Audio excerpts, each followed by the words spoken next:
Hey everybody, welcome back to Tim Travels. I'm Terry, your host, coming to you from Springfield, Missouri, and in particular, coming to you from the caves. I'm in the cave. Going to be getting unloaded here, hopefully shortly. They got me in, I checked in, and by the time I walked back to my truck, basically my phone was ringing, so that's cool. So I been an eventful day. I got into Springfield a little bit early, had breakfast with my buddy Stan Allman before he went into the office this morning. Here's a picture of Stan. Is a good headshot.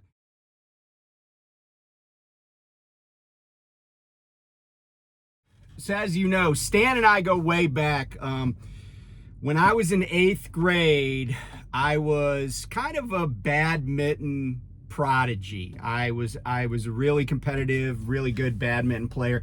Stan was the captain of the badminton team. He was a senior. He kind of took me under his wing. This is at Springfield Central High here in Springfield, Missouri. And Stan took me under his wing, and he's always had my back. And ever since then, and we've stayed close, and he tells me all sorts of stuff. And because he's a big shot over at Prime Inc., he lets me in on secrets and little information and stuff. And so we had breakfast this morning. I'm like, Stan, what's going on at Prime? Tell me what's the news? What do the people in Tim Travels broadcast network need to know? The Tim Travels News Network, I guess, the TTNN. What do people in TTNN need to know about things at Prime these days? And he said, well, Terry, and he calls me Terry, and even though lots of people call me Tim, I don't know why, but Stan says, yeah, we're right in the middle of really going full-blown lease only at Prime. And I said, well, what do you mean? He said, well, now, because I control it, meaning, Stan, he's like, yeah, man, we're going to require that anybody that wants to be a company driver now, so if they're not already, if they already haven't been upgraded to an A seat, they're not going to be able to upgrade to an A seat at Prime as a company driver unless they're willing to team. And we're just going to put teams together because we don't really give a crap about people that want to train together or team together. We're just going to tell them who their assignment is, kind of like the military. We're just going to be like, that dude is your bunkmate, that dude is your wingman, that dude is your whatever. He's got your flank, but that's how we're going to do it. So anyway, okay, I didn't really have breakfast with Stan. That wasn't true. And it's also not true that I was a badminton prodigy. I didn't frickin' play badminton. Stan did, but I didn't. But it is true that Prime is going to require company drivers to team on a going forward basis. But here's the other thing. There are dozens of people at Prime. I say dozens because I really don't know how many company drivers are left at Prime. But there are dozens of people at Prime that are company drivers that have been there for a while and they're solos or whatever. But here's what I predict. And I'm predicting this, but it wouldn't surprise me that this is already in the works. But my prediction is that if you are a company driver at Prime, and you know who I'm talking to, you know who you guys are. If you're a company driver at Prime, at some point in the not too distant future, in other words, less than 3 years from now, that truck that you're in is going to have to be turned in. I predict that when you turn a truck in, you are going to, if you want to stay as a company driver at Prime, you're going to have to team. So even if you've been there 10 years, you've been solo, you got a great record, whatever it is, it's not going to matter. Once you turn that truck in that you're in, they're going to tell you to team. It might happen even before that. It might be that they're like, yeah, we're going to give it a year, and then everybody's either going to team, or they're going to lease, or they're going to leave. Those are their choices: teaming, leasing, or leaving. So yeah, and this is, you know, and really, let's be candid, Prime doesn't want any company drivers. I don't care what anybody says. I don't care what, you know, what drivers say. I don't care what people on YouTube say. Prime wants to be an all lease company. They've been moving in that direction inexorably for, there's your word of the day, inexorably, for a while now. And you know, and like fleet managers that are company, they're going to be going away. I actually think that Prime probably wants to get down to about maybe 10 to 15 fleet managers total, and like almost everything will be automated. It'll just be based on algorithms. You'll just get loads offered to you. If you don't take them, you know, fine. You know, you'll just get put back in the back of the pile. It won't really matter why. And that's just going to be the direction they move. So, you know, and by the way, I'm going to show you, I got a message from somebody. I do have sources at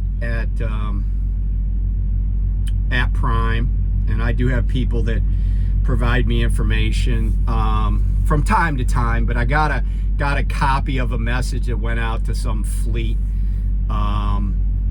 and I guess I don't know exactly who this emanated from, but it's on the official Prime message stationery. Take a look, and it basically says what I said, but, you know, with my added speculation. So what does that mean if you're at Prime? I mean, it doesn't mean a whole lot if you're leasing.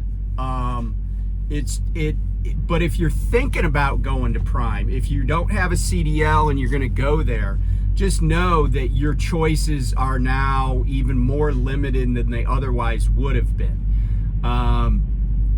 You know, if you thought, oh, I'll go there and I'll just learn, you know, I'll do my TNT, I'll upgrade, I'll just company drive for my year, and then I'll call it a day and move on to something else. Well, that company driving is going to be as a team. And, you know, just so you know, Prime pays less than the market for company drivers. And I know there are company drivers out there who say, oh, well, I get this, I get that, I get... Okay, fine.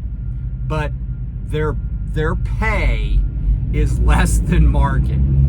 I guess that also means that Prime is going to do away with all of the lightweight trucks. I don't know how you can run teams with those trucks, although it wouldn't surprise me that a company in America tries to do that. But this is just part and parcel of everything that's going on in the trucking industry. More and more you see companies that are leasing, and they want independent contractors. And heck, in a lot of cases, I was talking to somebody the other day, and I was telling them about, you know, I see this all the time on like on Craigslist, because I look at Craigslist listings. There are companies that are always like, oh, you do this, you do that, you do that, and oh, by the way, you're going to be a 1099. And here's the thing that's going on with this, and Prime is just a symptom of the problem, right? And I get why Prime's doing it. I get why all these companies are doing it, right? They don't want to do anything to take care of workers. I mean, can you imagine how many HR positions they could cut at Prime if every single person that worked as a trucker at Prime was a contractor, you know? And I'm not bad mouthing contracting at Prime. I did it, right? I did it for 3 years. But here's the deal. in my situation, and I always point this out, my situation is different than most people's, because first of all, and you could check this, you can go to Social Security's website, I am fully paid in, I am fully like vested, if you will, in Social Security. In other words, I don't have to work. I think you have to have done it for 40 years of, you have to have 40 years of qualified, and maybe it goes by the quarter, but whatever it took, I've already passed that, and it's been a while since that was true. So like, if I didn't work anymore, and let's say that, like I turned 62 in September, but let's say that I didn't work between now, I just quit working. I had no more taxable income and that Social Security is being withheld from. I'm still going to qualify for my max benefit, okay? So it's not important for me to be a W-2 employee at this point in my life. But I am, but it's not important that I do that. But for a lot of people, especially people that are in their 20s, a lot of politicians have tried to convince people that Social Security is just not going to be around when they retire, or when, and that's just, unless, if some groups of people get control of the government, that might be true, because I do think there is a strong desire to privatize Social Security, and when you privatize Social Security, it's just to make rich people richer. And when I say rich people, I'm talking about money center banks, brokerage houses that handle investments, mutual fund companies, etc., right? But Social Security is unlike, I've heard people say, oh, it's a Ponzi scheme. And I know I'm getting off on a tangent here for a second on Social Security, but the reason I tell people Social Security is not a Ponzi scheme is because a Ponzi scheme is reliant on new money coming in, new investors. And Social Security is reliant on new investors, right? New money coming in. The difference, however, is that if anybody works, they're gonna have to pay into the system. Whereas part of the reason Ponzi schemes fail is because they can't get new investors in, or they can't get them in fast enough. Are there going to be changes to Social Security in terms of eligibility and stuff? Yeah, there are. We've already seen that in my lifetime. It used to be retirement age was 65. For me, it's full retirement age 67. It wouldn't surprise me that they moved the earliest retirement age up from 62. I actually think they should do that immediately. Even in countries that Americans like to call socialist, like France, they moved it up to 64 recently, and it damn near caused a civil war in France when they moved it to 64. But I think moving it to incrementally, almost immediately, 6-month increments, moving it up to get it up to say 64 and a half, 65 range is going to be, important for the system.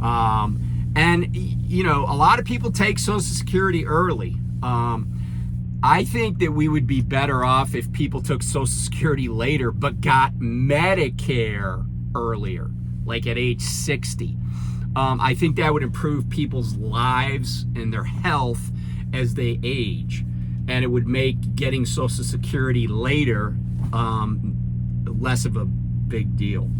But anyway, so getting back to the independent contractor thing, if you haven't paid into Social Security and you're an independent contractor, at some point you might want to have enough income and be honestly paying into the system to qualify for everything.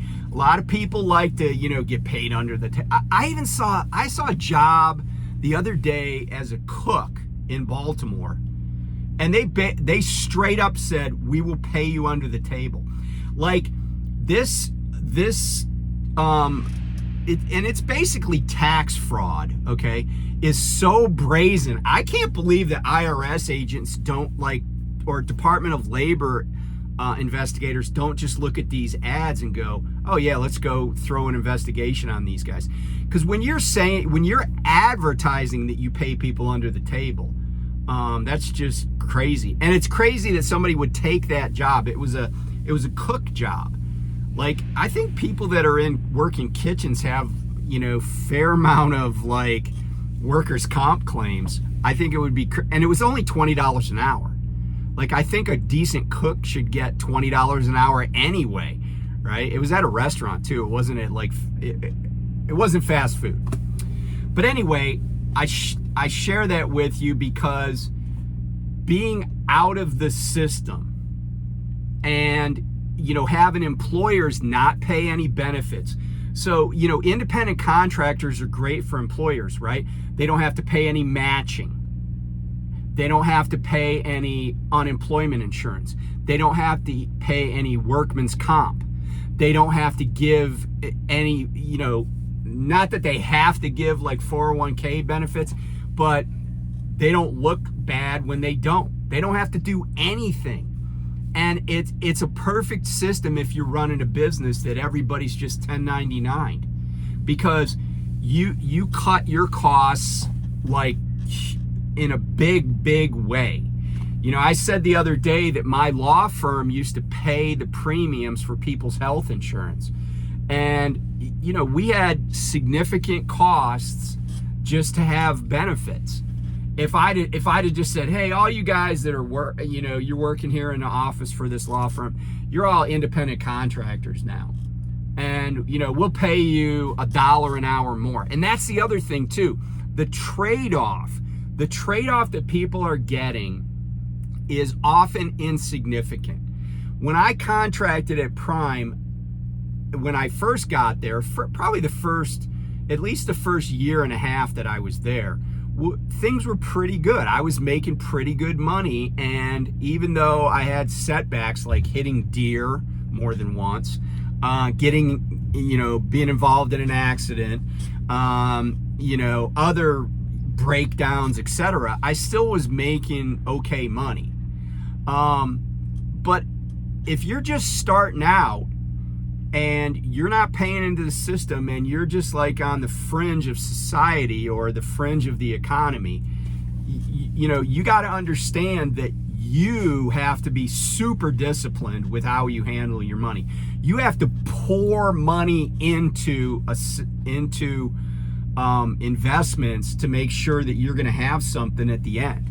I mean, when I hit age 67, my Social Security will be about $2,600 a month.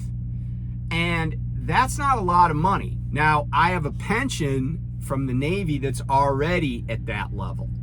So by the time I get to 67, assuming, because we get the same COLA as Social Security. So, I'll probably be making $60,000 to $70,000 a year from Social Security and from my retirement. And yeah, so I do believe Social Security will be there. People aren't going to quit working. If everybody quit working, then there'd be a problem. But that's probably not going to happen. So, but think about it this way. What is it going to take? And there are models you can do this. What would it take you to get to the point when you're 67 or 65 or 63 to be bringing in $5,000 a month? How much are you going to have to save now, and what are you going to have for a rate of return to be able to withdraw $5,000 a month and never run out of money? And that's the other reason that Social Security is such a huge deal, is because it doesn't quit. You get the money and you get COLAs, and it's not going to cover everything, but it's not going to go away either. So, and I think my pension is the same way. I hope it is. I hope it is. I mean, if the United States collapses, I might be out of luck. But actually, I'm going to get into, because I wanted to do a show on self-sufficiency and share some ideas about how to structure things now and how to, basically survive without much income and maybe even flourish without much income. So anyway, thanks for tuning in.